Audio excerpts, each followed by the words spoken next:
Hi friends, welcome to ഷമീസ് kitchen. എല്ലാവർക്കും സുഖമാണല്ലോ. ഇന്ന് നമ്മൾ തയ്യാറാക്കുന്നത് വളരെ സ്പെഷ്യലായിട്ടുള്ള ഒരു റെസിപ്പിയാണ് തൈര് സാമ്പാർ. ഈ ചൂട് കാലത്ത് ചോറിൻ്റെ കൂടെ വളരെ ടേസ്റ്റി ആയിട്ട് കഴിക്കാൻ പറ്റുന്ന നല്ലൊരു കറിയാണിത്. എന്നാൽ ശരി, ഇതെങ്ങനെ തയ്യാറാക്കുന്നേ നോക്കാം. പിന്നെ ഒരു കാര്യം കൂടി, നമ്മുടെ ഷമീസ് കിച്ചൻ ചാനൽ ഇതുവരെ സബ്സ്ക്രൈബ് ചെയ്യാത്തവരുണ്ടെങ്കിൽ ഒന്ന് സബ്സ്ക്രൈബ് ചെയ്തേക്കണേ പ്ലീസ്.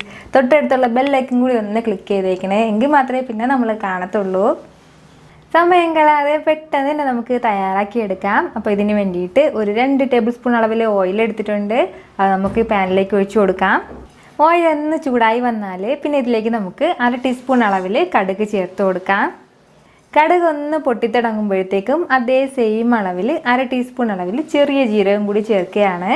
ഇതൊക്കെ പെട്ടെന്ന് തന്നെ നമ്മളിതിലേക്ക് ചേർത്ത് കൊടുക്കണം. പിന്നെ വേണ്ടത് ഒരു 2 ടീസ്പൂൺ അളവിൽ കടലപ്പരിപ്പാണ്, അതും ചേർക്കുകയാണ്. കൂടെ തന്നെ 1 ടേബിൾ സ്പൂൺ അളവിൽ ഉഴുന്ന് കൂടി ചേർക്കാം.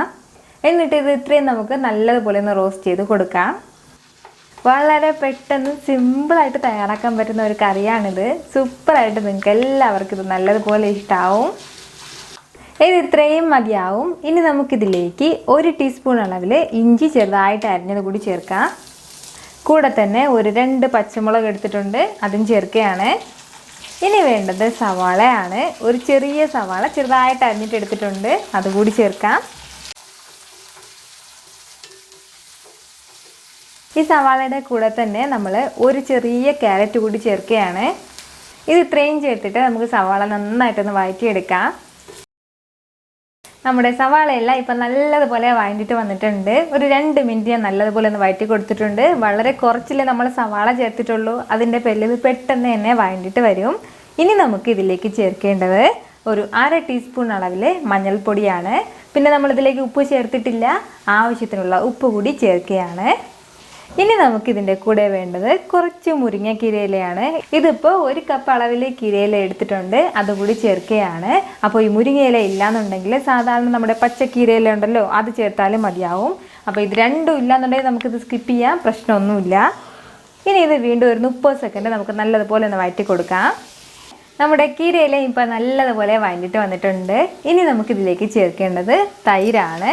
ഞാനിപ്പോൾ ഒരു 2 കപ്പ് അളവിൽ തൈര് എടുത്തിട്ടുണ്ട്. അത് 400 ml ആണ്. അതിൻ്റെ കൂടെ ഒരു 100 ml വെള്ളവും കൂടെ ചേർത്തിട്ട് നന്നായിട്ടൊന്ന് മിക്സ് ചെയ്ത് വെച്ചിരിക്കുന്നതാണ്. അപ്പോൾ അതുകൂടി ചേർക്കാം.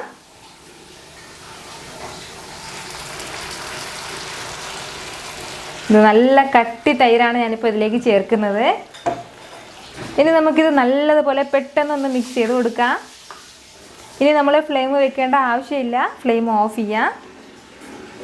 ഇനി നമുക്കിതിലേക്ക് കുറച്ച് മല്ലിയില കൂടി ചേർത്ത് കൊടുത്ത ശേഷം ഇത് നല്ലതുപോലെ ഒന്ന് മിക്സ് ചെയ്ത് കൊടുക്കാം. ഇത്രയേ ഉള്ളൂ, നമ്മുടെ വളരെ ടേസ്റ്റി ആയിട്ടുള്ള തൈര് സാമ്പാർ റെഡി ആയിട്ടുണ്ട്.